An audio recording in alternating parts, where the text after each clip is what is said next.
الحمدللہ رب العالمین والصلاة والسلام علی محمد الامین اعوذ باللہ من الشیطان الرجیم بسم اللہ الرحمن الرحیم۔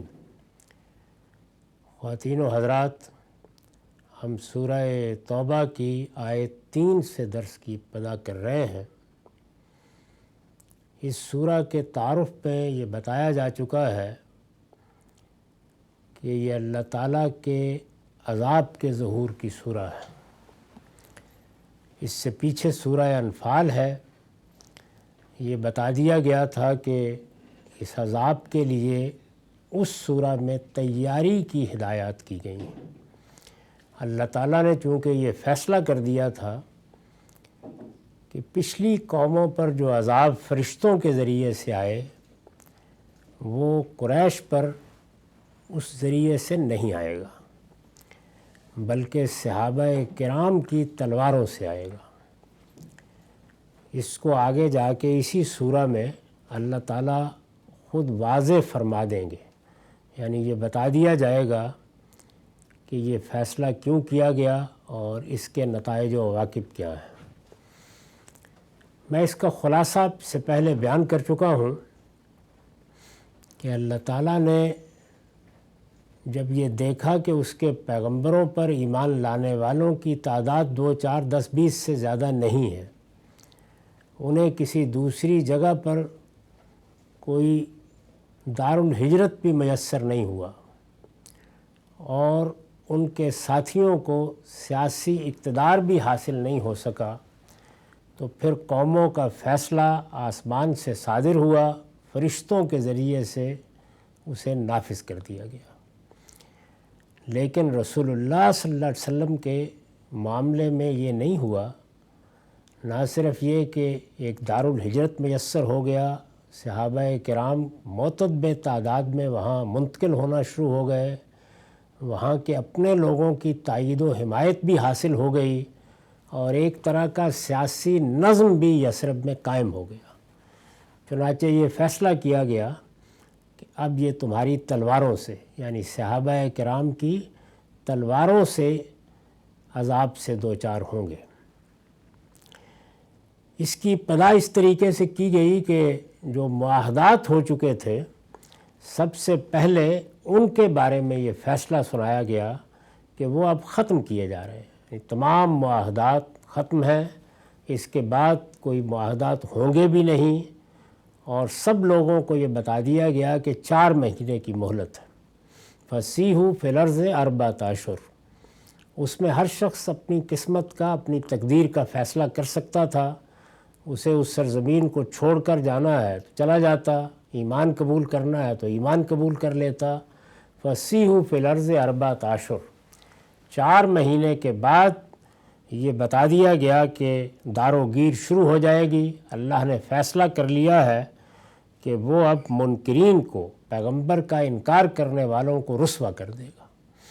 وہ عذاب جو ساری دنیا پر قیامت میں آنے کی وعید سنائی گئی ہے، وہ ان لوگوں پر ان کے انکار کی پاداش میں اسی زمین پر آئے گا، اسی وقت آئے گا اور اس قوم کے حدود میں لازماً آ کر رہے گا۔ یہ بتانے کے بعد یہ سوال پیدا ہوا کہ اب یہ اعلان سب تک کیسے پہنچایا جائے، یعنی جب اس کی زد میں سارا جزیرہ نما عرب ہے اور یہ سب مشرکین کے لیے اعلان کیا جا رہا ہے اور آگے معلوم ہو جائے گا کہ اہل کتاب بھی اس میں شامل ہے، تو یہ لوگوں تک کیسے پہنچایا جائے۔ اس وقت کی صورتحال نہیں تھی کہ آپ اخبارات کے ذریعے سے، ریڈیو کے ذریعے سے، ٹیلی ویژن کے ذریعے سے کریے تک یہ بات پہنچا دیں۔ اس وقت تک بہرحال انسانوں ہی کے ذریعے سے کوئی پیغام پہنچایا جا سکتا تھا، اور پورے جزیرہ نما عرب میں، یہ کوئی چھوٹا ملک نہیں ہے، اس میں لوگوں تک یہ پیغام کیسے پہنچے، اس اعلان کا ابلاغ کس طریقے سے کیا جائے۔ تو اس میں اللہ تعالیٰ نے جو طریقہ تجویز کیا وہ یہ تھا کہ پہلے مرحلے میں تو قریب کے لوگوں تک یہ بات پہنچ جائے گی، یعنی یثرب کے نواح کے قبائل تک پہنچ جائے گی، قریش تک بھی، اس لیے کہ ان کے ساتھ بھی ایک ربط ضبط رہتا تھا، اور جن تک پہنچ جائے گی ان کے لیے یہ مہلت بھی شروع ہو جائے گی 4 مہینے کی، اور اس کے بعد داروگیر بھی شروع ہو جائے گی، لیکن باقی سب لوگوں تک یہ بات پہنچانے کے لیے یا اس اعلان کے ابلاغ کے لیے حج اکبر کا انتظار کیا جائے گا، یعنی حج کے دن کا انتظار کیا جائے گا۔ حج کے موقع پر ہر قبیلے سے، ہر بستی سے، ہر علاقے سے 2 4 10 لوگ لازماً آتے تھے، تو اس موقع پر عرفات کے دن، اس کو بھی قرآن نے متعین کیا ہے، عرفات کے دن یہ اعلان ہوگا، اس لیے کہ عربی زبان میں اور اصطلاحی تعبیرات میں جب کہا جاتا ہے کہ حج اکبر کے دن تو اس سے وہی دن مراد ہوتا ہے۔ تو ارشاد فرمایا ہے کہ وَأَذَانٌ مِّنَ اللَّهِ وَرَسُولِهِ إِلَى النَّاسِ، یعنی یہ اعلان 4 مہینے کا یہ الٹیمیٹم ہے، اس کے بعد اللہ تعالیٰ کی طرف سے داروگیر شروع ہو جائے گی، یہ اعلان جن تک پہنچ سکتا ہے پہنچا دیا جائے۔ اس کے بعد یعنی ایک دوسرا اعلان وَأَذَانٌ مِّنَ اللَّهِ وَرَسُولِهِ إِلَى النَّاسِ، باقی سب لوگوں کے لیے جن تک اس طرح سے یہ اطلاع پہنچانا ممکن نہیں ہے، باقی سب لوگوں کے لیے اللہ اور اللہ کے رسول کی طرف سے یوم الحج الاکبر، حج اکبر کے دن یہ اعلان کیا جائے گا۔ یہ ذہن میں رہے کہ جس وقت یہ بات کہی جا رہی ہے اس وقت تک ابھی مکہ فتح نہیں ہوا، یہ خود ان آیتوں سے معلوم ہو جائے گا، یعنی حدیبیہ کا معاہدہ ابھی جاری ہے، مکہ ابھی فتح نہیں ہوا، مسلمانوں کے لیے ابھی حج پر جانے اور کوئی اعلان کرنے کی راہ نہیں کھلی، لیکن اللہ تعالیٰ فرما رہے ہیں کہ پہلے مرحلے میں 4 مہینے کا الٹیمیٹم ہے، جن جگہوں تک یہ بات پہنچ جائے ان کے خلاف داروگیر شروع ہو جائے گی۔ باقی سب لوگوں کے لیے، باقی اہل عرب کے لیے حج اکبر کا انتظار کیا جائے گا، حج کے موقع کا انتظار کیا جائے گا، اور حج اکبر کے دن وہاں یہ اعلان کیا جائے گا۔ اس اعلان کو پھر دہرایا ہے، یعنی کم و بیش وہی الفاظ ہیں۔ فرمایا ہے کہ اس وقت بھی یہ اعلان کیا جائے گا میدان عرفات میں کہ ان اللہ بریء من المشرکین ورسولہ، اللہ اور اس کے رسول کی طرف سے یہ اعلان عام کر دیا جائے کہ اللہ مشرکوں سے بری الذمہ ہے اور اس کا رسول بھی، یعنی اب کوئی رابطہ، کوئی تعلق باقی نہیں رہا، تمام معاہدات ختم کیے جا رہے ہیں، آئندہ کسی معاہدے کا امکان بھی باقی نہیں ہے، اللہ اور اللہ کے رسول کی طرف سے اب برات کا اظہار کر دیا گیا ہے۔ یہ اعلان فرمایا کہ اس دن کیا جائے، اس کے ساتھ یہ بتایا جائے لوگوں کو کہ فَإِن تُبْتُمْ فَهُوَ خَيْرٌ لَكُمْ، اب اگر تم لوگ توبہ کر لو تو تمہارے حق میں بہتر ہے، یعنی اب تک تم نے جو انکار کی روش اختیار کی ہے اور جس طرح سے اللہ کے رسول کے مقابلے میں کھڑے ہوئے ہو اور جس طرح سے اصرار کر رہے ہو کہ تم یہ بات نہیں مانو گے، تو ایک موقع ہے تمہارے لیے، اعلان کیا جا رہا ہے، ایک موقع ہے، اگر توبہ کر لو تو تمہارے حق میں بہتر ہے۔ وَإِن تَوَلَّيْتُمْ، اور اگر منہ پھیرو گے، فَاعْلَمُوا أَنَّكُمْ غَيْرُ مُعْجِزِ اللَّهِ، تو جان رکھو کہ تم اللہ سے بھاگ نہیں سکتے، یعنی جب اللہ کی طرف سے عذاب کا فیصلہ صادر ہو گیا ہے تو کوئی یہ خیال نہ کرے کہ وہ اللہ تعالیٰ کو عاجز کر دے گا، تم اللہ سے کہیں بھاگ نہیں سکتے۔ اس کے بعد فرمایا کہ وَبَشِّرِ الَّذِينَ كَفَرُوا بِعَذَابٍ أَلِيمٍ، اے پیغمبر ان منکروں کو دردناک عذاب کی خوشخبری سنا دو، یعنی یہاں تو جو ہونا ہے انہیں بتا دو کہ اگر تم توبہ نہیں کرتے ہو تو تم پر اللہ کی حجت پوری ہو چکی، اس کے نتائج یہاں بھی بھگتو گے اور آگے بھی ایک دردناک عذاب کی بشارت ہے تمہارے لیے۔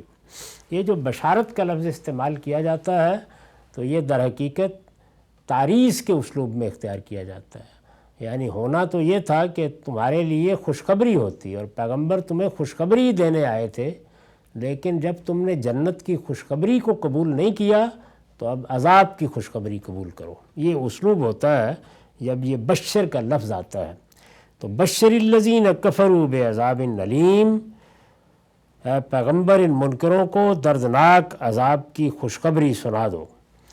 اب اس میں پھر استثناء بیان کیا، یعنی یہ بتا دیا گیا کہ تمام معاہدات ختم ہیں، آئندہ بھی کوئی معاہدہ نہیں ہوگا، اس میں استثناء بیان کیا، فرمایا کہ الا الذین عاہدتم من المشرکین ثم لم ينقصوکم شیئا ولم یظاہروا علیکم احدا فاتموا علیہم عہدہم الی مدتہم ان اللہ یحب المتقین۔ کہ اس وقت دو طرح کے معاہدات ہیں۔ ایک معاہدات وہ ہیں کہ جن میں کوئی مدت نہیں مقرر کی گئی، یعنی کسی کے ساتھ آپ نے صلح کا معاہدہ کر لیا یا کوئی اور عہد معاہدہ ہو گیا ہے، اسی کوئی مدت نہیں ہے، جیسے کہ یثرب میں جو معاہدہ ہوا تھا جس کو میثاق مدینہ بھی کہا جاتا ہے، تو اس میں کوئی مدت نہیں مقرر تھی۔ تو اس طرح کے معاہدات تو ختم ہو گئے، لیکن اب ایک اخلاقی سوال پیدا ہوتا ہے کہ اگر کسی معاہدے میں مدت مقرر کی گئی ہے، جیسے حدیبیہ کے معاہدے میں 10 سال کی مدت مقرر کی گئی تھی، تو اس کو کیسے ختم کیا جا سکتا ہے؟ تو فرمایا کہ اس میں یہ اصول ہوگا کہ اگر تو کوئی خلاف ورزی ہوئی ہے دوسروں کی طرف سے، یعنی اس مدت سے پہلے کوئی خلاف ورزی ہوئی ہے، انہوں نے خود معاہدے کو عملاً توڑ دیا ہے، تو بس اس کا بھی خاتمہ ہو جائے گا، اس لیے کہ پھر کوئی اخلاقی پابندی باقی نہیں رہے گی۔ لیکن اگر کوئی خلاف ورزی نہیں ہوئی، معاہدے کی دوسروں نے حرف بحرف پیروی کی ہے اور اس کی مدت بھی مقرر ہے، مدت مقرر نہیں ہے تو پھر کوئی پابندی نہیں ہے، لیکن مدت بھی مقرر ہے اور دوسروں کی طرف سے کوئی خلاف ورزی بھی نہیں ہوئی، تو پھر اس اعلان کے باوجود معاہدے کی مدت پوری کی جائے گی۔ یعنی اب ہوا کیا کہ وہ لوگ جن تک پیغام پہنچانا ممکن ہے ان کے لیے 4 مہینے کی مہلت ہے، اس کے بعد داروگیر شروع ہو جائے گی۔ وہ لوگ جن تک یہ اعلان نہیں پہنچایا جا سکتا اس کے لیے حج اکبر کا انتظار کیا جائے گا، اور اس دن اعلان عام ہوگا، اس کے بعد آگے معلوم ہو جائے گا کہ پھر ایک الٹیمیٹم ہے، یعنی ایک مدت ہے اس کے بعد بھی، وہ آگے زیر بحث آ رہی ہے۔ اور تیسرا پہلو یہ تھا کہ جن لوگوں کے ساتھ موقت معاہدے ہیں، یعنی ایسے معاہدے ہیں کہ جن میں وقت طے کیا گیا ہے، 10 سال کا ہے، 5 سال کا ہے، 4 سال کا ہے، وہ پورے ہوں گے تو ان کے لیے داروگیر جس دن معاہدے کی مدت پوری ہوگی اس دن شروع ہوگی۔ تو صورتحال یہ بنی کہ جن تک اعلان پہنچایا جا سکتا ہے 4 مہینے کے بعد، جن تک نہیں پہنچایا جا سکتا ان کے لیے حج اکبر کے اعلان کے بعد، اس میں بھی ایک مہلت ہے، وہ آگے زیر بحث آ رہی ہے۔ اور جن کے ساتھ موقت معاہدے ہیں اور انہوں نے خلاف ورزی نہیں کی، ان کے ساتھ ان معاہدات کی مدت پوری ہونے کے بعد۔ یہ تمام اخلاقی اصولوں کا لحاظ کرتے ہوئے اللہ تعالیٰ نے اعلان فرمایا ہے۔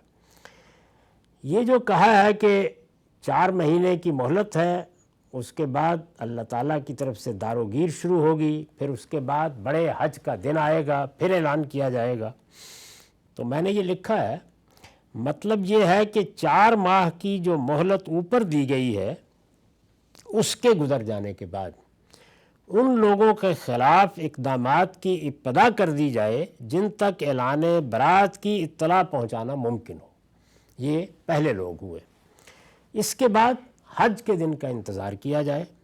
اس میں ملک کے کونے کونے سے لوگ جمع ہوں گے جن کی وساطت سے یہ اطلاع سرزمین عرب کے باقی سب لوگوں تک بھی پہنچا دی جائے۔ کیا اطلاع؟ کہ اللہ و رسول نے مشرکین سے برات کا اعلان کر دیا ہے، یہ اطلاع پہنچا دی جائے۔ خدا کی طرف سے جو مہلت انہیں ملی ہوئی تھی اس کی مدت پوری ہو گئی ہے۔ جب اللہ کے رسول آتے ہیں تو اسی طرح مہلت کی ایک مدت مقرر ہو جاتی ہے۔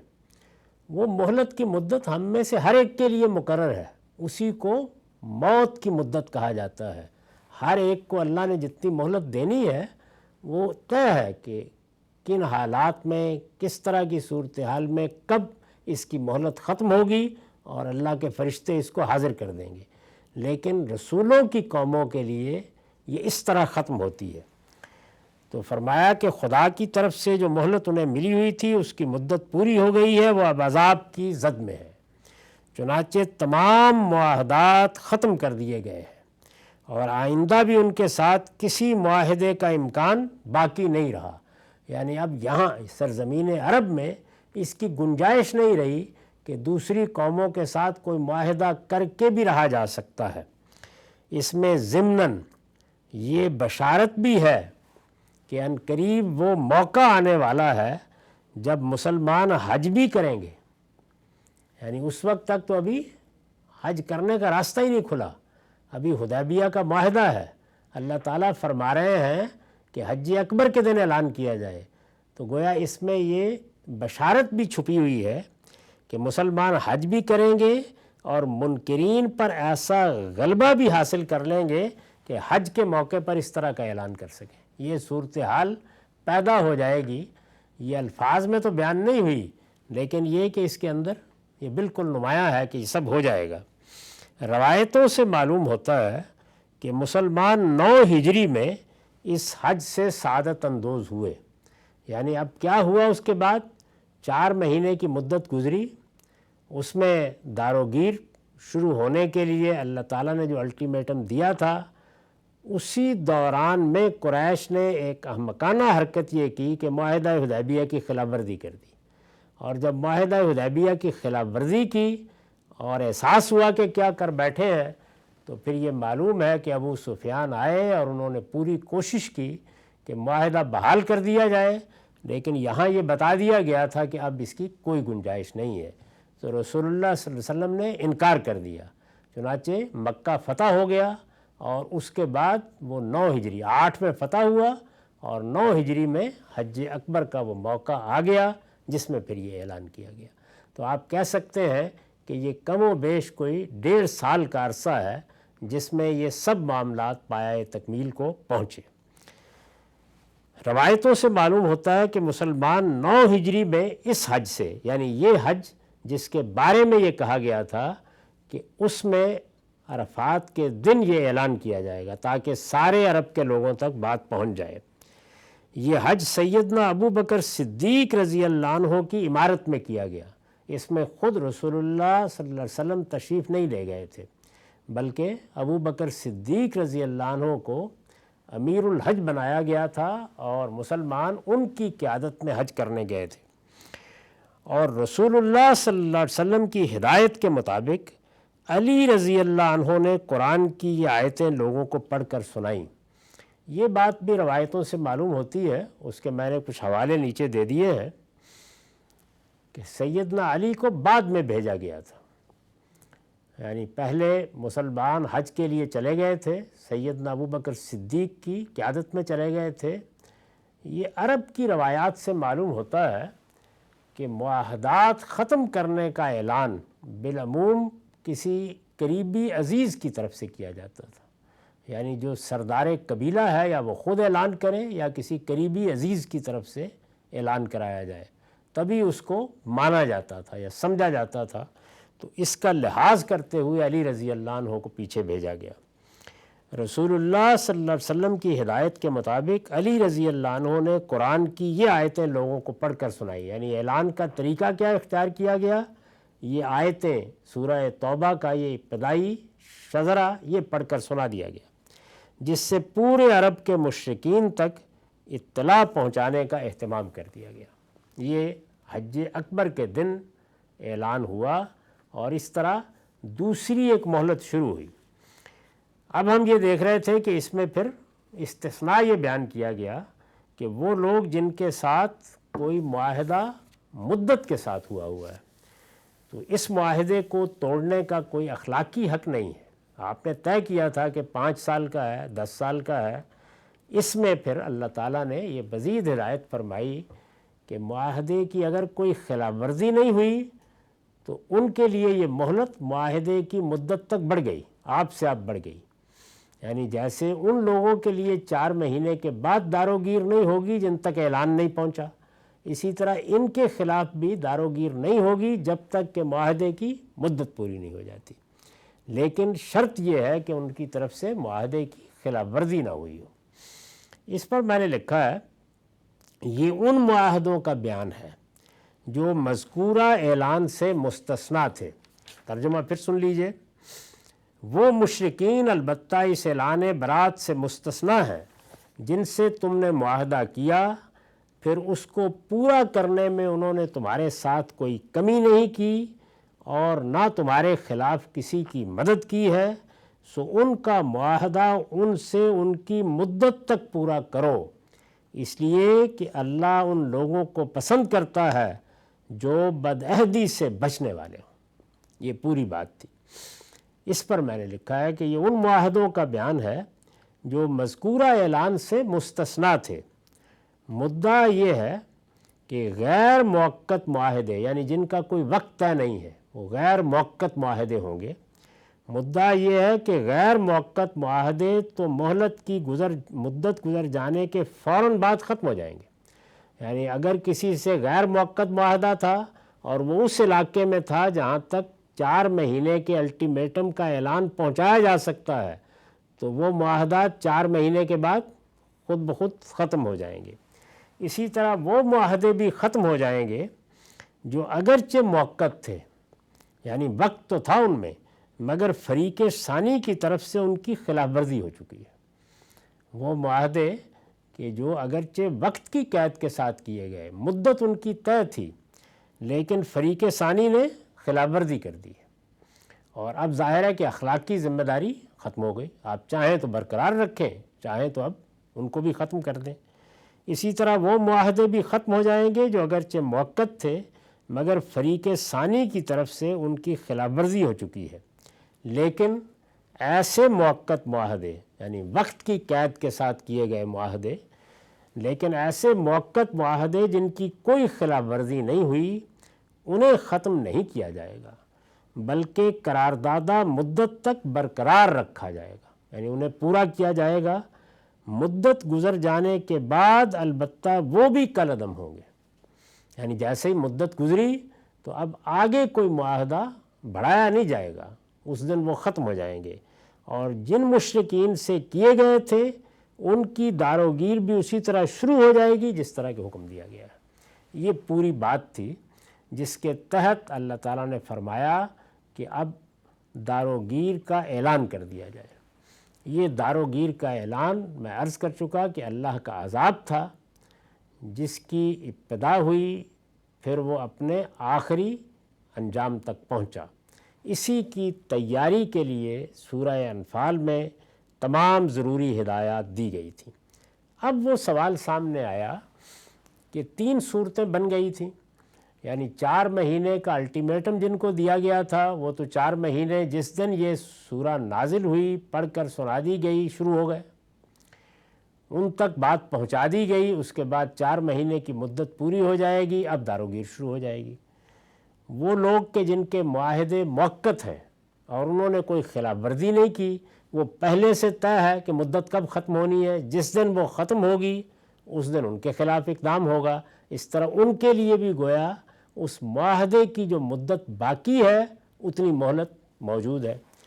یہ لوگ کہ جن کے لیے حج اکبر کے دن اعلان کیا جائے گا، تو اب گویا اعلان تو آج کیا جا رہا ہے نا، اگر آج عرفات کا دن ہے تو یہاں اعلان کیا جائے گا، اس اعلان کو پہنچنا ہے، تو اب ان کے ساتھ کیا ہو، اس کا جواب دیا ہے۔ فرمایا فَإِذٍ سَلَخَ الْأَشْهُرُ الْحُرُمُ، یعنی جس وقت تم اعلان کرو گے حج کے دن، یہ 10 ذو الحج ہوگی، جس دن اعلان کرو گے یہ حرام مہینے ہوں گے۔ حرام مہینے کون سے ہیں؟ 3 حج کے لیے اور 1 عمرے کے لیے۔ عمرے کے لیے جس مہینے کو حرمت والا مہینہ قرار دیا گیا ہے وہ رجب کا مہینہ ہے، اور حج کے مہینے ذی قعدہ، ذی الحجہ اور اس کے بعد محرم، یہ 3 مہینے ہیں۔ ان 3 مہینوں میں جنگ و جدال ممنوع ہے، کسی کے خلاف کوئی کارروائی نہیں کی جا سکتی۔ تو یہاں پر خود بخود مہلت پیدا ہو گئی، تو فرمایا کہ یہ اب حرام مہینے ہوں گے، یعنی ابھی 50 دن باقی ہوں گے، 20 ذو الحج کے اور 30 یا 29 کہہ لیجئے وہ محرم کے، تو یہ 50 دن باقی ہوں گے۔ فَإِذٍ سَلَخَ الْأَشْهُرُ الْحُرُمُ، چنانچہ جب یہ حرام مہینے گزر جائیں، یعنی بڑے حج کے دن اعلان کیا جائے گا 10 تاریخ کو، اور اس کے بعد گویا 50 دن کی مہلت ان لوگوں کو مل جائے گی۔ جب یہ حج کے مہینے گزر جائیں، یہ حرام مہینے گزر جائیں، بڑے حج کے دن اس اعلان کے بعد جب حرام مہینے گزر جائیں، اب دیکھیے تینوں جگہ پر، یعنی 4 مہینے کی مہلت گزر جائے تو کیا کرنا ہے، جن لوگوں کے ساتھ موقت معاہدے ہیں ان کے معاہدے کی مدت پوری ہو جائے تو کیا کرنا ہے، اور اسی طرح سے جب یہ اعلان کیا جائے گا 10 ذو الحج کو اور پھر 50 دن گزر جائیں گے، حرام مہینے گزر جائیں گے، محرم پورا ہو جائے گا تو کیا کرنا ہے، تینوں کے بارے میں فرمایا کہ جب یہ ہو جائے تو فَاقْتُلُوا الْمُشْرِكِينَ حَيْثُ وَجَدتُّمُوهُمْ وَخُذُوهُمْ وَاحْصُرُوهُمْ وَاقْعُدُوا لَهُمْ كُلَّ مَرْصَدٍ۔ جب حرام مہینے گزر جائیں تو ان مشرکوں کو جہاں پاؤ قتل کرو، اور اس مقصد کے لیے ان کو پکڑو، ان کو گھیرو، اور ہر گھات کی جگہ ان کی طاق میں بیٹھو۔ یہ گویا قتل عام کا حکم ہے جو دیا گیا ہے، یہ کوئی جنگ یا جہاد کا حکم نہیں ہے۔ مدت مقرر کی گئی، الٹیمیٹم دیا گیا، اور اس کے بعد گویا عذاب صحابہ کی تلواروں کے ذریعے سے فرمایا نازل ہو جائے گا۔ اس میں ایک بحث یہ لوگوں نے پیدا کر دی ہے کہ فَإِذَا انْسَلَخَ الْأَشْهُرُ الْحُرُمُ سے کیا مراد ہے۔ میں نے آپ کو بتا دیا کہ یہ وہ 50 دن ہے جو ابھی باقی ہے، اور یہ ایک دوسری مہلت ہے جو لوگوں کو دی گئی ہے۔ تاہم چونکہ یہ بحث پیدا ہو گئی ہے تو اس پر میں نے جو نوٹ لکھا ہے وہ میں سنا رہا ہوں۔ اس سے مراد یعنی یہ جو کہا ہے نا جب حرام مہینے گزر جائیں، اس سے وہ 4 مہینے مراد نہیں ہیں جن کا ذکر اوپر ہوا ہے، وہ الگ ہیں بالکل، وہ تو الٹیمیٹم کی مدت کے مہینے ہیں۔ اس سے وہ 4 مہینے مراد نہیں ہیں جن کا ذکر اوپر ہوا ہے، بلکہ وہی مہینے مراد ہیں جنہیں اصطلاح میں اشہر حرم کہا جاتا ہے، جن کو حرام مہینے کہا جاتا ہے، جن کے لیے عربی زبان میں اشہر حرم کی تعبیر ہے، یعنی رجب اور یہ 3 مہینے جو حج کے مہینے ہیں، اس سے وہی مراد ہے۔ یہ تعبیر ان مہینوں کے لیے بطور اسم و علم استعمال ہوتی ہے، یعنی جب الاشہر الحرم کہا جائے گا تو اس سے کوئی اور مہینے عربی زبان میں مراد لیے ہی نہیں جا سکتے، اس لیے عربیت کی روح سے کوئی اور مہینے مراد نہیں لیے جا سکتے۔ حج اکبر کے موقع پر جس اعلان کے لیے کہا گیا ہے اس کے بعد 20 دن ذو الحج اور 30 محرم کے باقی ہوں گے۔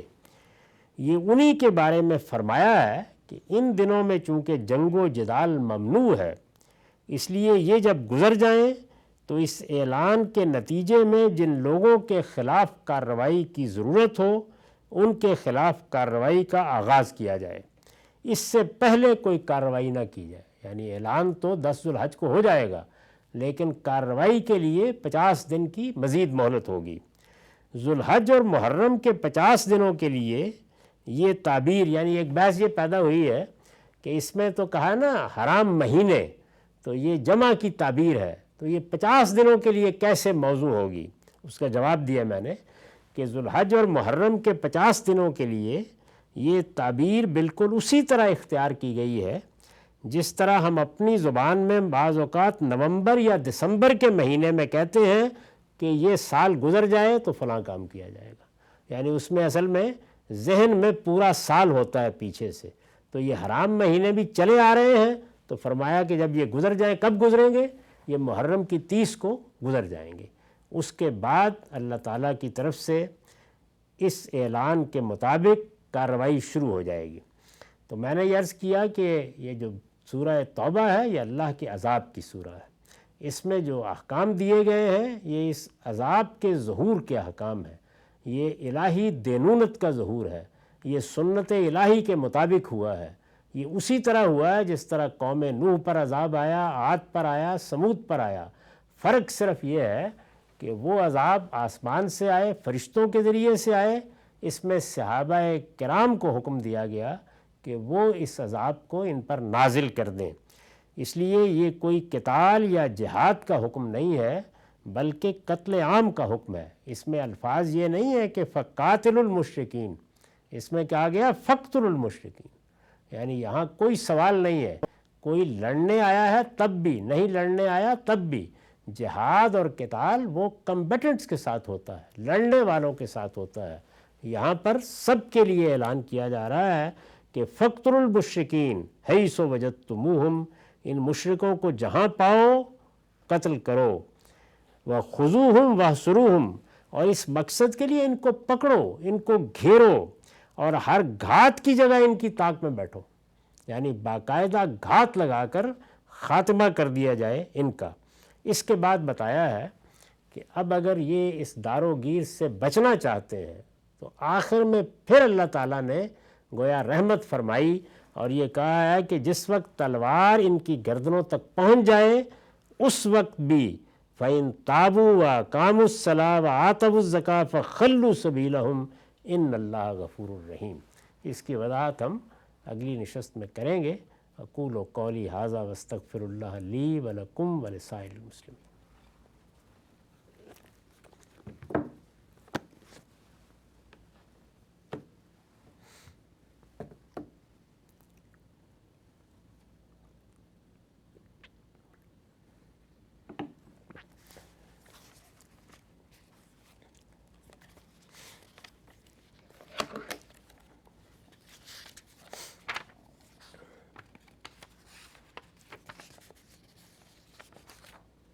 بسم اللہ الرحمن الرحیم۔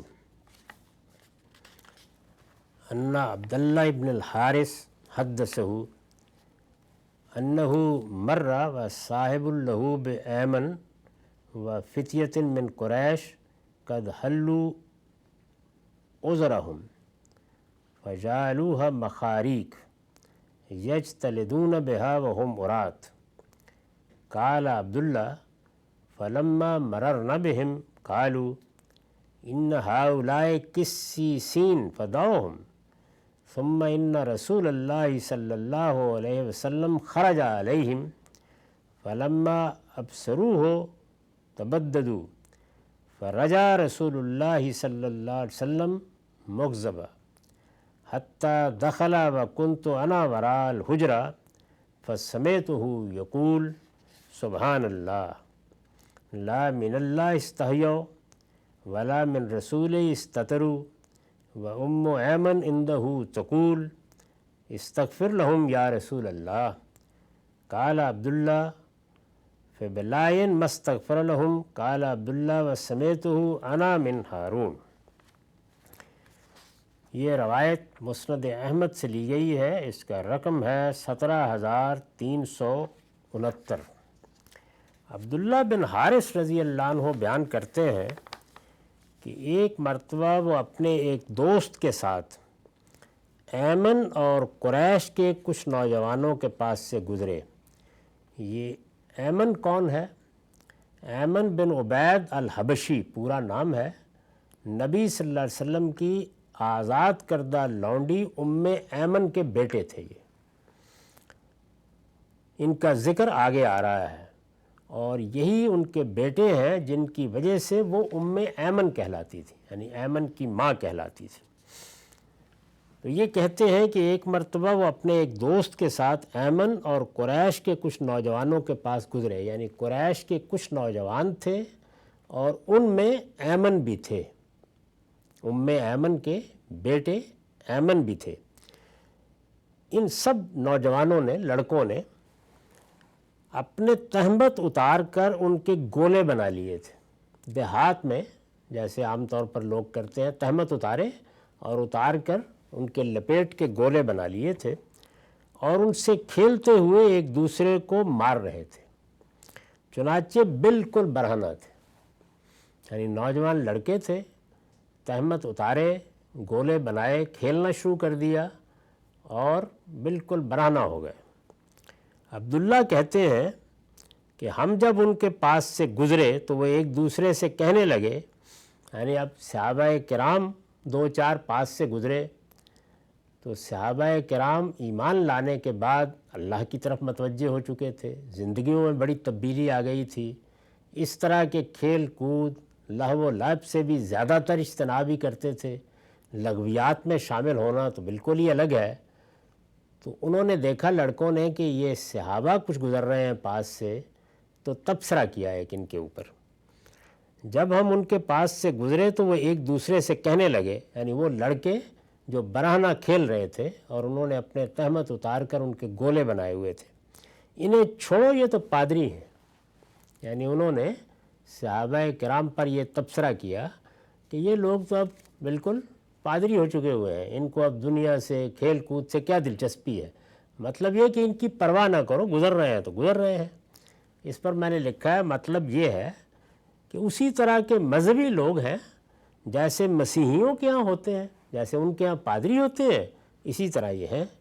یہ ان لوگوں نے صحابہ کرام کے اندر اس تبدیلی کی رعایت سے کہا ہے جو رسول اللہ صلی اللہ علیہ وسلم پر ایمان لانے کے بعد رویوں کی سنجیدگی اور لہو و لعب سے گریز کے معاملے میں ان کے اندر پیدا ہو گئی تھی۔ تو انہوں نے یہ تبصرہ کیا لڑکوں نے، جیسے عام طور پر شرارت میں کہا جاتا ہے کہ انہیں چھوڑو، یہ تو پادری ہیں۔ اب یہ ہوا واقعہ، اس کے بعد کیا ہوا؟ یہ کہتے ہیں کہ اسی اثناء میں، یعنی ہم گزر رہے تھے، یہ تبصرہ کیا انہوں نے، اسی اثناء میں نبی صلی اللہ علیہ وسلم بھی باہر نکل آئے، آپ بھی اپنے گھر سے باہر آ گئے۔ ان لڑکوں نے آپ کو دیکھا تو فوراً منتشر ہو گئے، یعنی ان کو دیکھ کر تو یہ تبصرہ کیا، لیکن جب رسول اللہ باہر تشریف لائے تو بھاگ کھڑے ہوئے۔ نبی صلی اللہ علیہ وسلم غصے کی حالت میں واپس گھر چلے گئے۔ یہ کہتے ہیں کہ میں اس وقت حجرے کے باہر، آپ نے دیکھا کہ بالکل برہنہ لڑکے تھے اور وہ بھاگ گئے ہیں، میں اس وقت حجرے کے باہر تھا، چنانچہ میں نے سنا کہ آپ نے فرمایا سبحان اللہ، انہوں نے اللہ سے شرم کی نہ اس کے رسول سے ڈرے۔ یعنی آپ کو بہت افسوس ہوا اس بات پر کہ آپ کی دعوت ہے، پیغام ہے، آپ بھی یہاں موجود ہیں، اور پھر انہوں نے اس طرح سے چادریں اتار کر، برہنہ ہو کر، گھروں کے سامنے کھڑے ہو کر اس طرح کھیل کود میں اپنے آپ کو مصروف رکھا۔ تو بہت سخت تبصرہ کیا آپ نے، اور کچھ معلوم ہوتا تھا کہ طبیعت میں غصے کی کیفیت ہے۔ آپ نے فرمایا سبحان اللہ، انہوں نے اللہ سے شرم کی نہ اس کے رسول سے ڈرے۔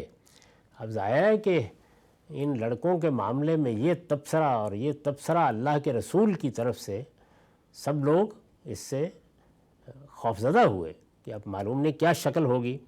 ایمن ان کے بیٹے بھی ہیں وہاں پہ، اور وہ رسالت مآب صلی اللہ علیہ وسلم کی آزاد کردہ لونڈی ہیں۔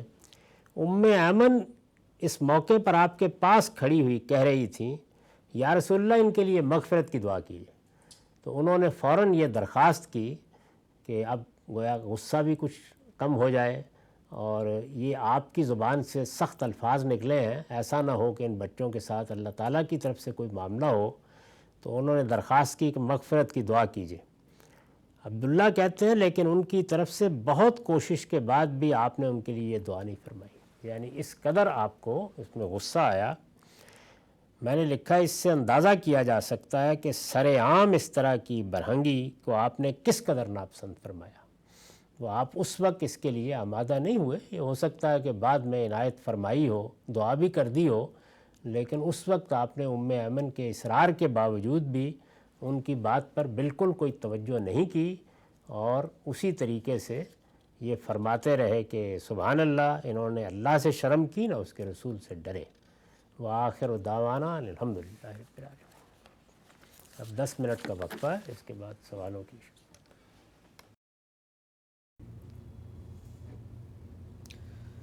بسم اللہ الرحمن الرحیم۔ السلام علیکم۔ غامدی صاحب کے ساتھ ہفتہ وار سوال و جواب کی براہ راست نشست کو لے کر ایک دفعہ پھر حاضر خدمت ہیں۔ آغاز کرتے ہیں غام سے، بہت شکریہ آپ کے وقت کا۔ مسلمانوں کی تاریخ کے ایک مارکۃ الآراء مسئلے، بہت ہی حساس موضوع، جس پر بہت ہی گروہ بندی ہے، لوگ بڑی شدت سے اپنے اپنے مواقف پر ڈٹے ہوئے ہیں، جمے ہوئے ہیں۔ آپ سے ہم استفادہ کر رہے تھے، پوچھا یہ جاتا ہے کہ جو صحابہ کرام میں سے 2 بڑی شخصیات، سیدنا علی رضی اللہ تعالیٰ عنہ اور سیدنا امیر معاویہ کے درمیان جو نزاع ہوا، اس میں حق پر کون تھا؟ سیدنا عثمان کے رخصت ہونے کے بعد جو خلافت کا انعقاد ہوا، اس کی کیا نوعیت تھی؟ کل 4 سوالات ہم آپ سے پوچھنا چاہ رہے تھے، اور اس کے بعد 2 سوالات ابھی باقی ہیں کہ سیدنا امیر معاویہ نے جب یزید کو خلافت کے عہدے پر برجمان کیا، اس کی دینی، اخلاقی، سیاسی نوعیت کیا تھی، اور پھر سیدنا حسین نے جب اس سے انکار کیا ہے بیعت لینے سے، اس کو آپ کیسے دیکھتے ہیں؟ ان 2 سوالوں کو ہم نے ذرا مؤخر کیا اور رک کر آپ کے ابتدائی موقف پر جو پہلے 2 سوالوں پہ تھے، کچھ سوالات آپ کے سامنے رکھے۔ وہ سوالات کیا تھے؟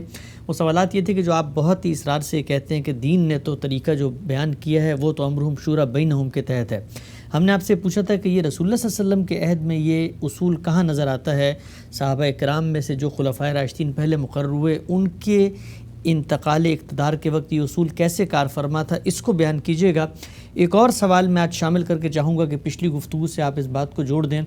سیدنا امیر معاویہ اور سیدنا علی کے مابین جو صورتحال تھی، آپ نے ایک زاویہ نظر بتایا کہ معاملات کو کیسے دیکھنا چاہیے۔ کہا یہ جاتا ہے کہ اگر کسی معاملے میں خود رسالت مآب صلی اللہ علیہ وسلم فیصلہ کرتے تو اس کے بعد کیا چیز باقی رہ جاتی ہے؟ رسول اللہ صلی اللہ علیہ وسلم نے فرمایا ہے، احادیث کی کتابوں میں آیا ہے کہ عمار کو ایک باغی گروہ قتل کرے گا۔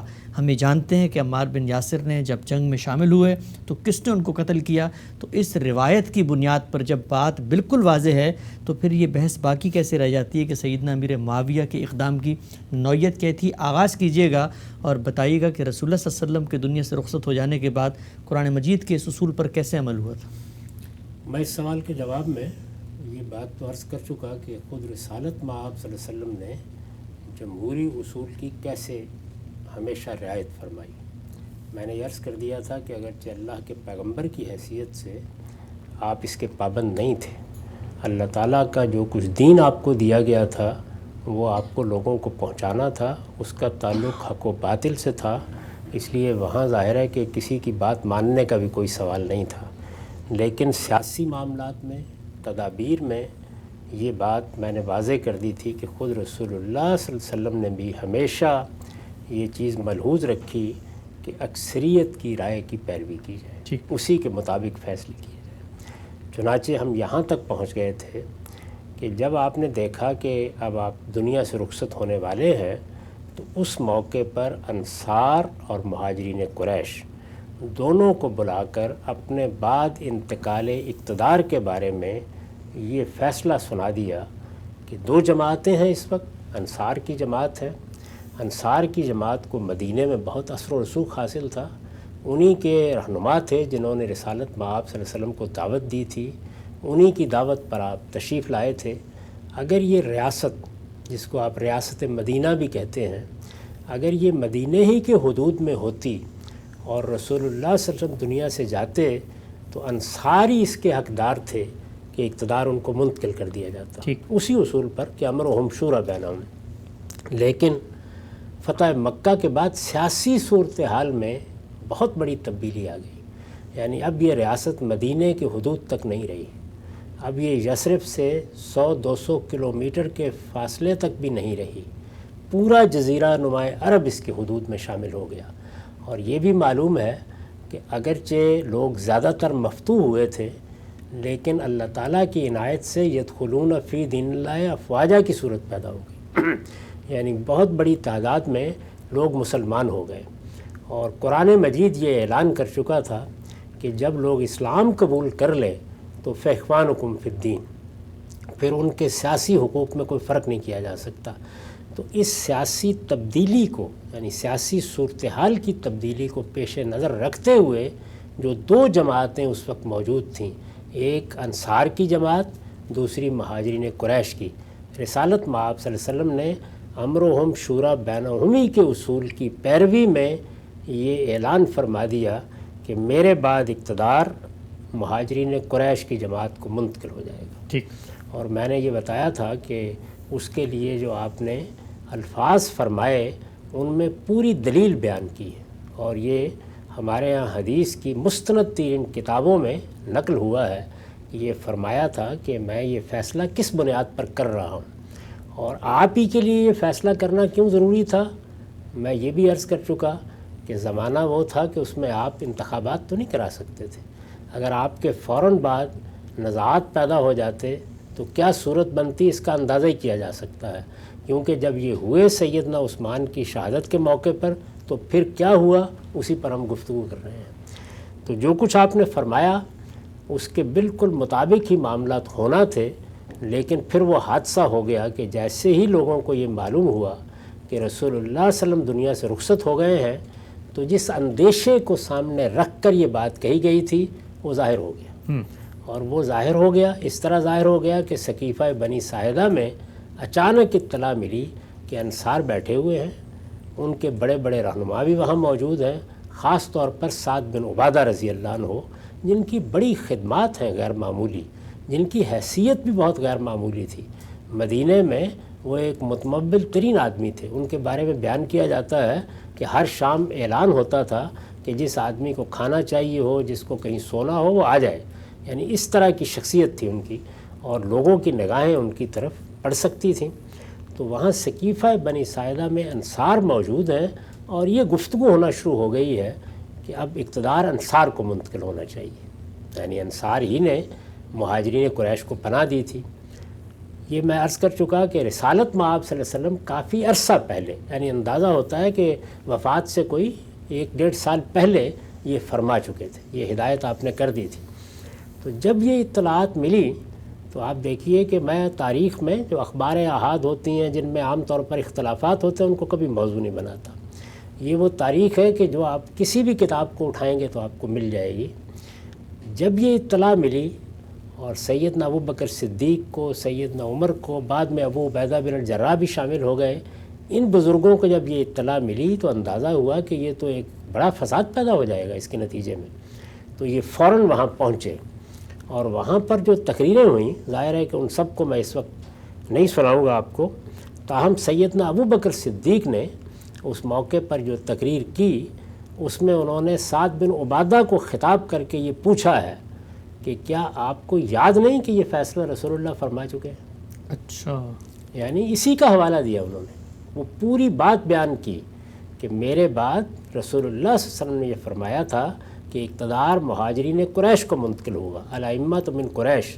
انصار کو خطاب کر کے یہ کہا تھا کہ قدموا قریشن ولا تقدموها، تم لوگ پیچھے ہٹ جاؤ گے اور یہ اقتدار قریش ہی کے سپرد کرو گے۔ اس کی دلیل بیان فرمائی تھی کہ العرب لا تعرف هذا الامر الا لهذا الحی، عرب کے لوگ قریش کے سوا کسی کی قیادت کو جانتے ہی نہیں ہیں۔ یہ فرمایا تھا کہ اکثریت انہی کی پیروی کرتی ہے، مسلمہم لمسلمہم و کافرہم لکافرہم، اور اس میں الفاظ یہ تھے کہ الناس تبع لقریش، یعنی قریش کی قیادت ہی پورے عرب میں مانی جاتی ہے، لوگ انہی کے پیچھے ہیں اور انہی کو اپنا رہنما یا اپنا لیڈر سمجھتے ہیں۔ اور میں یہ عرض کر چکا کہ اگرچہ قریش کی قیادت تو ساری کی ساری بدر میں کھیت رہی تھی، لیکن ایک نئی قیادت پیدا ہو چکی تھی، وہ قیادت رسالت مآب صلی اللہ علیہ وسلم کی دعوت نے پیدا کی۔ تو سیدنا ابو بکر نے اسی فیصلے کا حوالہ دیا۔ جس وقت انہوں نے یہ روایت سنائی اور پھر سعد ہی سے پوچھا، یعنی ان سے پوچھا، سعد بن عبادہ سے، انصار کے سب سے بڑے لیڈر سے یہ پوچھا کہ آپ کو یاد نہیں ہے کہ کیا ہوا تھا؟ تو انہوں نے کہا کہ صدقتا، آپ نے بالکل صحیح فرمایا، یعنی ان کی طرف سے اس روایت کی، اس واقعے کی تصدیق ہو گئی۔ اور پھر سیدنا عمر نے وہ ارادہ کیا کہ اب اگر یہ اس طرح فتنہ پیدا ہو گیا ہے اور لوگ ایک معاملے کو اس طرح فراموش کر چکے تھے اور اس وقت جذبات کی رو میں بہہ کر یہ صورتحال پیدا ہو گئی تھی، تو ایسا نہ ہو کہ شیطان کوئی اور خرابی پیدا کر دے۔ تو انہوں نے پھر سیدنا ابو بکر صدیق کی بیعت کا فیصلہ کیا تاکہ کم سے کم انصار کی حد تک یہ معاملہ صاف ہو جائے۔ اس کی انہوں نے پوری تفصیل خود بیان فرمائی ہے، یعنی وہ یہ کہتے ہیں کہ میرے اس اقدام سے استدلال کر کے کوئی آدمی کبھی یہ خیال نہ کرے کہ اسی طرح سے وہ بھی مسلمانوں کا حکمران بن بیٹھے گا۔ اچھا، یاد رکھو، مسلمانوں کی حکمرانی کے لیے لا خلافت الا مشورۃ من المسلمین، مسلمانوں کی رائے کے بغیر کسی حکومت کا کوئی تصور نہیں۔ پھر انہوں نے اس موقع پر جو اقدام کیا تھا اس کی حکمت واضح کی ہے کہ میں نے کس انتشار کو، کس فتنے کو روکنے کے لیے یہ اقدام کیا تھا۔ پھر دلیل دی ہے اس بات کی، اور اس میں یہ کہا ہے کہ یہ میں نے کس شخص کے بارے میں اقدام کیا تھا؟ اس شخص کے بارے میں کیا تھا کہ تقطع الاعناق ہے، جس کے سامنے سب کی گردنیں جھک جاتی ہیں۔ تو میں نے آپ کو یہ بتایا تھا کہ ایسا ہوتا ہے بعض اوقات کہ لوگوں کے درمیان ایک ایسی شخصیت موجود ہوتی ہے جس کے بارے میں دو رائیوں کا امکان نہیں ہوتا، یعنی ہر آدمی جانتا ہے۔ مثالیں بھی اس کی سامنے رکھی جا سکتی ہیں۔ جماعت اسلامی میں یہ چیز مولانا سید عبداللہ صاحب مودودی کی زندگی میں زیر بحث ہو تو کوئی سوال نہیں ہے کہ کوئی اختلاف کرے گا۔ پیپلز پارٹی میں یہ چیز ذوالفقار علی بھٹو صاحب کی زندگی میں زیر بحث آئے تو کوئی سوال نہیں ہے کہ کوئی اختلاف کرے گا۔ یہ میں نے صرف بات سمجھانے کے لیے مثالیں دی۔ تو صحابہ کی جماعت میں یا اس وقت جو مسلمان تھے ان کے اندر سیدنا صدیق کی یہی حیثیت تھی جس کو سیدنا عمر نے ان الفاظ میں بیان کیا ہے کہ تقطع الاعناق ہے، سب کی گردنیں ان کے سامنے جھک جاتی تھیں۔ انہوں نے یہ فیصلہ کیا۔ تو میں نے یہ عرض کیا کہ بالکل جمہوری اصول پر انتقال اقتدار ہوا، یعنی مہاجرین قریش کو اقتدار منتقل کر دیا گیا۔ مہاجرین قریش میں سے سیدنا صدیق کا انتخاب اس طریقے سے ہوا. اگلے دن وہ کوئی لشکر لے کر مسجد میں نہیں آئے, کوئی مسلمانوں کے کسی گروہ پر چڑھائی نہیں کی گئی, اگلے دن کوئی جنگ و جدال کی نوبت نہیں آئی, کسی نے آ کے شہر کا محاصرہ نہیں کیا. یعنی سیدنا عمر نے اپنے اس فیصلے کا اگلے دن لوگوں کو مسجد میں حوالہ دیا اور قریش کی پوری لیڈرشپ نے اس فیصلے کو قبول کر لیا. لیکن لوگ کب شریک ہوئے؟ سب کے سب مل کے. وہی تو میں گزارش کر رہا ہوں کہ انہوں نے یہ بتایا کہ میں نے اس موقع پر اس محل میں اس طرح کی صورتحال میں کل انصار کے سامنے یہ بات رکھی تھی, اور انصار کی پوری لیڈرشپ وہاں موجود تھی, اور وہاں انصار کے سب لوگوں نے اس کو قبول کر لیا تھا, اور یہ میں فیصلہ لے کے آپ کے سامنے آیا ہوں. تو اب ظاہر ہے کہ وہاں مسجد میں مہاجرین قریش کی ساری لیڈرشپ موجود تھی, ان میں سے کسی نے اس پر اعتراض نہیں کیا, کسی نے اس کے اوپر دو رائے بھی نہیں دی, کچھ بھی نہیں ہوا.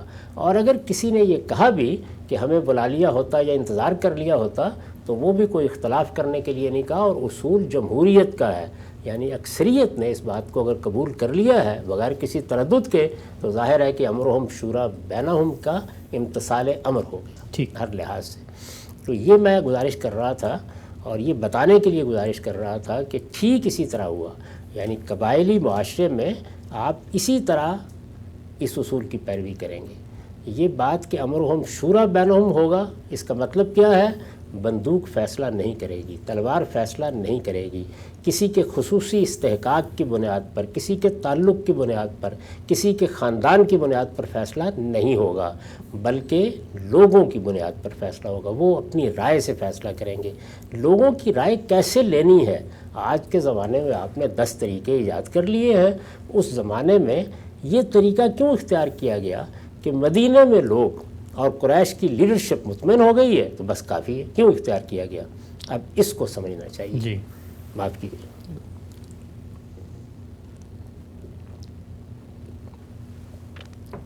رسول اللہ صلی اللہ علیہ وسلم کی جب دعوت برپا ہوئی تو یہ آپ جانتے ہیں اور قرآن مجید کی روشنی میں جانتے ہیں کہ آپ ہجرت کر کے یثرب آ گئے. یہ ریاست جس کو آپ مدینہ کی ریاست کہتے ہیں یہ اسی یثرب کے شہر میں قائم ہوئی. اس میں انصار موجود تھے, انصار کے لیڈر موجود تھے, ان کے رہنما موجود تھے. ہم ان میں سے بڑے بڑے لوگوں کے ناموں سے واقف ہیں, وہاں کی سیاسی صورتحال کیا تھی, اس میں یہود کی کیا حیثیت تھی, اس سے بھی جانتے ہیں. رسالت مآب صلی اللہ علیہ وسلم کی اس دعوت کے نتیجے میں ایک طرف لوگ ایمان لاتے چلے گئے اور سب ایمان لانے والوں کو پابند کیا گیا کہ وہ اگر مسلمانوں کے اس نظم سیاسی کا حصہ بننا چاہتے ہیں اور برابر کی حیثیت میں اس میں شامل ہونا چاہتے ہیں تو سب مدینہ ہجرت کریں. یعنی ہجرت لازم کر دی گئی. تو مسلمانوں میں سے جس شخص نے بھی ایمان قبول کیا اور اس کی کوئی حیثیت تھی, وہ اپنا وطن چھوڑ سکتا تھا, وہ سب کے سب لوگ مدینہ آنے لگ گئے. وہیں وہ نئی لیڈرشپ پیدا ہوئی. یعنی قریش, حضور نے فرمایا تھا نا کہ الناس تبع لقریش مسلمہم لمسلمہم وکافرہم لکافرہم. یعنی کفر میں بھی لوگ قریشی کی قیادت کو مانتے تھے اور ایمان لانے کے بعد بھی قیادت انہی کے پاس رہی ہے. قرآن نے اسی اصول پر قریش کو سورہ توبہ میں ائمۃ الکفر کہا ہے, یعنی یہ کفر کے ائمہ ہیں. اور یہاں کیا الفاظ تھے؟ الائمۃ من قریش. تو گویا یہ لوگ تھے کہ جن میں سے جو لوگ ایمان لائے اب مسلمانوں کی قیادت وہی کر رہے تھے. یعنی اس سے پہلے جو لوگ اہل کفر کی قیادت کر رہے تھے وہ کم و بیش سارے کے سارے بدر میں ختم ہو گئے تھے. نئی قیادت پیدا ہوئی. یعنی سیدنا صدیق تھے, سیدنا عمر تھے, سیدنا عثمان تھے, سیدنا علی تھے, جتنے بھی لوگ تھے, بہت سے لوگ تھے. معاذ بن جبل کی بڑی خاص حیثیت تھی, سیدنا عمر کے علاوہ ابو عبیدہ بن الجراح کی بڑی غیر معمولی حیثیت تھی, بہت سے لوگ تھے. تو یہ جتنے لوگ تھے یہ مدینہ میں آ چکے ہوئے تھے. گویا اس موقع کے اوپر جو بھی لیڈرشپ موجود تھی وہ ساری کی ساری اس چھوٹے شہر میں موجود تھی. میں نے جو بار بار آپ کو توجہ دلائی کہ آپ کسی جمہوری اصول کو اس وقت تک زمین پر نہیں لا سکتے جب تک کہ آپ ایک ایوان نمائندگان پیدا کرنے میں کامیاب نہیں ہو جاتے. اب ایوان نمائندگان, ہاؤس آف ریپرزنٹیٹیوز, یا جن کو ہماری اصطلاح میں ارباب حل و عقد کہا جاتا ہے, یہ اس وقت رسالت مآب صلی اللہ علیہ وسلم کی دعوت کے نتیجے میں یہ سب کے سب مدینہ میں موجود تھے. تو گویا ایک ہاؤس آف ریپرزنٹیٹیوز اس تاریخی عمل کے نتیجے میں وجود پذیر ہو چکا تھا. اچھا. یعنی باقی عرب کی کیا صورتحال تھی؟ ابھی عرب ہی تک اقتدار تھا، آگے نہیں بڑھی تھی بات. باقی عرب کی کیا صورتحال تھی؟ مفتوح ہوا. اس مفتوحہ علاقے کی کوئی ذمہ داریاں بھی اس طریقے سے نہیں تھیں. جو لوگ مسلمان ہو رہے تھے ان میں سے بھی، یعنی یدخلون فی دین اللہ افواجا، اللہ کے دین میں داخل ہو رہے تھے، ان میں سے بھی وہ لوگ کے جو کوئی ممتاز حیثیت رکھتے تھے وہ سب مدینہ ہی آ رہے تھے. تو گویا ایک لحاظ سے مدینہ نہ صرف یہ کہ ایک شہر تھا، نہ صرف یہ کہ ایک دارالحکومت بن چکا تھا، اس کے ساتھ اس زمانے میں جو کچھ لوگ بھی مسلمان ہوئے، اور ظاہر ہے کہ یہ حضور کی زندگی کے آخری سال میں ہوا کہ بڑے پیمانے کے اوپر لوگ اب گویا اس کا حصہ بن گئے. تو جو لوگ بھی اس نظم میں شامل ہوئے اور فاخوانکم فی الدین کے اصول کے اوپر ان کی برابری کی حیثیت ہو گئی، جو لوگ بھی تھے ان کی تمام تر لیڈرشپ، ساری کی ساری قیادت یہی مدینہ میں موجود تھی. تو ہاؤس آف ریپرزنٹیٹیو در حقیقت رسالت مآب صلی اللہ علیہ وسلم کی غیر معمولی شخصیت نے، آپ کی دعوت نے، اس سارے عمل نے جس میں قریش کی قیادت ختم ہوئی، جس میں بدر و احد کے مارکے ہوئے، یہ ہاؤس آف ریپرزنٹیٹیو یہاں مدینہ میں پیدا کر دیا تھا. اور یہ ہر لحاظ سے قریش کی پوری قوت کی نمائندگی کرتا تھا. یعنی سارے لوگ انہی کی طرف دیکھ سکتے تھے. یہ لوگ تھے کہ جنہوں نے اگلے دن جب سیدنا عمر نے آ کے اپنے فیصلے کے بارے میں ان کو بتایا، تو یہ لوگ تھے، یہ لیڈرشپ تھی جنہوں نے سیدنا صدیق کی قیادت کو قبول کیا. یعنی کوئی تلواریں لے کر نہیں آیا، کوئی اسی لشکر نے آ کر حملہ نہیں کیا، کچھ لوگوں نے آ کر کسی شہر کے اوپر طاقت نہیں کر دی، بلکہ ایک بات جو ہوئی اس کا حوالہ دے کر کہ سقیفہ میں یہ واقعہ ہوا ہے، انہوں نے اپنی رائے بیان کی، اور اس کے بعد لوگوں نے، مہاجرین قریش کے لیڈروں نے آزادانہ فضا میں ان کی بیعت کی. اچھا، یہاں ایک سوال ذہن میں آتا ہے. وہ سوال یہ ہے کہ یہ بات تو دو چار کی طرح واضح ہے کہ جیسے سیدنا ابوبکر کا انتخاب ہوا، جو قرآن کا اصول تھا وہ کیسے اس زمانے میں روبہ عمل ہوا. سوال ذہن میں یہ آتا ہے، اگر یہ نہ ہوتا، رسالت مآب صلی اللہ علیہ وسلم کا یہ قول سامنے نہ آتا، آپ صلی اللہ علیہ وسلم یہ ارشاد نہ فرماتے اور ہاؤس آف ریپرزنٹیٹیو نہ بنتا، سوال میں آپ سے پوچھنا چاہتا ہوں، کیا یہ منصب رسالت کی ذمہ داریوں میں تھا کہ امرہم شورا بینہم کو رسالت مآب صلی اللہ علیہ وسلم اپنے بعد زمین پہ لانے کے لیے کوئی ہاؤس آف ریپرزنٹیٹیو یا کوئی میکینزم دیتے؟ کیا اگر آپ ایسا نہ کرتے تو کیا یہ کوئی دین کا جو اصول تھا اس میں ان کے اوپر کوئی انہوں نے کمی کی؟ یہ ہرگز آپ کے لیے ضروری نہیں تھا. یعنی یہ اس کا کوئی تعلق اس سے نہیں. دین نے اپنا اصول واضح کر دیا تھا کہ امرہم شورا بینہم. اب اس اصول پر عمل پیرا ہونے کا راستہ کیا نکالنا ہے، یہ مسلمانوں کو کرنا تھا. اچھا، یہ بات بہت اچھی طرح سے سمجھ لیجئے کہ اسلام کی ہدایت ان تمام چیزوں کا جواب دینے کے لیے نہیں ہے. وہ تو اصول بتائے گی، جس مقصد کے لیے یہ اصول بتائے گئے ہیں اس کی وضاحت کرے گی. آخرت کی دعوت جس پر اسلام مبنی ہے اس سے ان کا تعلق واضح کرے گی. تو یہ امرہم شورا بینہم کا اصول بھی اس لیے نہیں بتایا گیا کہ اب کوئی جمہوری نظام قائم کرنا مقصود ہے. اس لیے بتایا گیا کہ مسلمانوں کے مابین سیاست کا معاملہ کسی نزاع کا باعث نہ بن جائے. یہ چیز ان کے تزکیے، ان کی تطہیر اور ان کی پاکیزگی پر اثر انداز ہوگی. تو دین کے مقصد کو سامنے رکھ کر اللہ تعالیٰ نے سورہ شورا میں جب مسلمانوں کے دوسرے اوصاف بیان کیے تو اسی طرح سے اس بات کو بھی بیان کیا. اس لیے اس کو بیان کرنا تو ضروری تھا، لیکن اس کے لیے طریقہ کیا اختیار کرنا ہے، ایک مثال سے سمجھیے. یہ بتانا دین کا کام تھا کہ جو ہم قرض پر لوگوں سے منفعت مانگ لیتے ہیں، جس کو آپ سود کہتے ہیں، اخلاقی لحاظ سے اس کی کیا حیثیت ہے. تو بتا دیا کہ یہ بالکل حرام ہے. اب آپ کو مسئلہ درپیش ہوا ہے کہ پھر غیر سودی بینکاری کیسے ہوگی، بہت اہم مثال. یا اسی طرح سے دوسرے ادارے کیسے بنیں گے. یہ دین کا کام نہیں، یہ اب ہم نے کرنا ہے، یہ ان کی ذمہ، یہ مسلمانوں کا کام ہے. یعنی جن کو یہ اخلاقی اصول بتایا گیا اب یہ ان کا کام ہے. یہی اصل میں وہ تعلق ہے جس کو نہ سمجھنے کے نتیجے میں لوگ دین سے وہ تقاضے کرتے ہیں جس کے لیے دین آیا نہیں، اور جو ان کی ذمہ داری ہے اس کا جائزہ نہیں لیتے کہ انہیں کیسے پوری کرنی ہے. تو اس کو ایک نظم میں بدلنے کا کام یہ مسلمانوں نے کرنا تھا. رسالت مآب صلی اللہ علیہ وسلم نے اس کا احساس کرتے ہوئے کہ میرے بعد کوئی ایسا قضیہ نہ پیدا ہو جائے کہ جس مقصد کے لیے یہ ہدایت دی گئی ہے امرہم شورا بینہم، وہ مقصد ہی بالکل فوت ہو کے رہ جائے. یعنی یہ ایک بڑا حادثہ ہو سکتا تھا. اور چونکہ جماعت وہ کون سی تھی، صحابہ کرام کی جماعت، وہ خیر امت، اگر ان کے مابین یہ جنگ ہو جاتی اور رسالت مآب صلی اللہ علیہ وسلم کے فوراً بعد ہو جاتی اور وہاں مہاجرین قریش کے مابین اور انصار کے مابین تلواریں کھنچ جاتی تو آپ اندازہ کر سکتے ہیں کہ مسلمانوں کی تاریخ کیا ہوتی، قرآن کی حفاظت کون کرتا، آگے وہ سلطنت کیسے قائم ہوتی جس کے ذریعے سے یہ سنت جس کو آپ کہتے ہیں یہ مسلمانوں کے اجماع اور تواتر سے منتقل ہوئی ہے۔ تو گویا یہ اس لیے ناگزیر تھا اور ضروری تھا کہ مسلمانوں کی یہ نظم کی روایت آگے ایک پختہ روایت کی حیثیت سے قائم ہو اور اس کے ذریعے سے اس جزیرہ نما عرب کی بھی حفاظت ہو جہاں پر توحید کا مرکز قائم کیا گیا ہے اور اسی طرح باقی بھی۔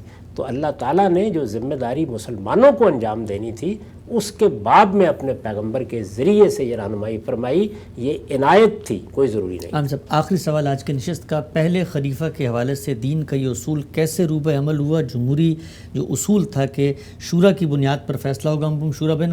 ایک آخری سوال میں یہ پوچھنا چاہتا ہوں کہ لوگ یہ کہتے ہیں کہ چلیں آپ نے ثابت کر دیا کہ رسالت مآب صلی اللہ علیہ وسلم نے ارشاد فرمایا تھا اس عہد قبائلی تمدن میں جو تقاضے تھے امرہم شورا بینہم پر عمل کرنے کے وہ بھی پورے ہو گئے، تو اب وہ جو صورتحال ہے سقیفہ میں لوگ جمع ہوئے، وہ صحابہ کرام تھے، انہوں نے فیصلہ کر دیا، وہ تو ٹھیک ہے، چلیں اس پر ہم آج بھی کھڑے ہوتے ہیں۔ یہ جو آج کے دور میں مغربی جمہوریت کے ایک ایک بندے سے آپ رائے لیں گے، اس میں پڑھا لکھا بھی ہے، عالم بھی ہے، جاہل بھی ہے، ملحد بھی ہے، سارے راسخ العقیدہ علماء بھی ہیں اور سارے جوہلا، ان سب کو برابر کر کے ان دو سچویشنز کو کیسے پھر ملا؟ میں نے نہیں برابر کیا، اللہ تعالیٰ نے کر دیا اس معاملے میں، بتا دیا ہے، یہ میں اس سے پہلے واضح کر چکا ہوں کہ امرہم شورا بین المسلمین، یعنی یہ معاملہ مسلمانوں کے باہمی مشورے سے ہونا ہے۔ اس میں یہ الفاظ نہیں ہے کہ امرہم شورا بین العلماء، یہ الفاظ نہیں ہے کہ امرہم شورا بین اہل الحل والعقد، اس طرح کے کوئی الفاظ نہیں ہے۔ یعنی یہ مسلمانوں کو اختیار دیا گیا ہے اللہ تعالیٰ کی طرف سے کہ ان کی رائے اور ان کے مشورے سے یہ معاملہ ہوگا، اور یہی عقلاً بھی درست ہے۔ میں اس سے پہلے بھی گزارش کر چکا کہ دو ہی صورتیں ہو سکتی ہیں، لوگوں کی حکومت کا فیصلہ یا اس کائنات کا خالق کرے گا یا وہ لوگ کریں گے جن پر حکومت ہونی ہے، اور اس میں کسی کے مابین کوئی تفریق نہیں ہو سکتی۔ اگر آپ کو لوگوں کی رہنمائی کرنی ہے کہ وہ کن لوگوں کا انتخاب کریں، ضرور کریں، لیکن یہ حق کس کا ہے کہ وہ اپنے لیے حکمران کا انتخاب کرے؟ یہ اصل میں انہی لوگوں کا حق ہے جن پر حکومت قائم ہونی ہے۔ عقلاً بھی یہی صحیح ہے اور قرآن مجید نے بھی یہی بات کہی ہے۔ اس وقت جو بات بتانا مقصود تھا وہ یہ ہے کہ یہ یوں نہیں ہے کہ سقیفہ میں کوئی فیصلہ ہوا ہے، وہاں سیدنا عمر نے ایک رائے قائم کی اور اس کے لیے ایک دوسری جماعت سے جو اپنے اقتدار کا مطالبہ کر رہی تھی، کر سکتی تھی، جب اس پر حق واضح ہو گیا، جب اس نے بات سمجھ لی تو ان سے بیعت لے لی تاکہ کسی انتشار اور فتنے کی صورت پیدا نہ ہو۔ اگلے دن مسجد نبوی میں وہ آئے تو کوئی تلوار لے کر نہیں آئے، کوئی لشکر لے کر نہیں آئے، وہاں آزادانہ طور پر قریش کی، مہاجرین قریش کی پوری لیڈرشپ نے اس فیصلے کو شرح صدر کے ساتھ قبول کیا۔ اگر کوئی ایک آدھ اختلاف ہوا بھی تو اس کا جواب دے دیا گیا، اور اگر کوئی اس اختلاف کو اہمیت بھی دے تب بھی کوئی فرق نہیں پڑتا، اس لیے کہ امرہم شورا بینہم کا ناگزیر تقاضا کیا ہے؟ اکثریت کی رائے فیصلہ کن ہو جائے گی، اور وہ اکثریت کی رائے فیصلہ کن ہوئی اور بالکل جمہوری اصول کے مطابق سیدنا صدیق کو اقتدار منتقل ہو۔ ہم سے پہلے خلیفہ راشد کے انتخاب کے حوالے سے قرآن مجید کا یہ اصول کیسے اس زمانے میں روبہ عمل ہوا، تفصیلی استفادہ کیا آپ نے، باقی خلفاء کے معاملے میں کیا ہوا، اور پھر اس کے بعد سب سے اہم سوال جو سیدنا امیر معاویہ سیدنا علی کے مابین نزاع ہوا، اس میں حدیث عمار کا ہے کہ جب رسالت مآب صلی اللہ علیہ وسلم نے فیصلہ فرمایا کہ عمار کو باغی گروہ قتل کرے گا تو اس کے بعد کیا گنجائش باقی رہ جاتی ہے؟ اس روایت پہ براہ راست میں آپ سے سوال کروں گا۔ وقت ہمارا یہاں پہ ختم ہوتا ہے، دوبارہ حاضر خدمت ہوں گے، اب تک آپ کے وقت کا بہت شکریہ۔ شکریہ۔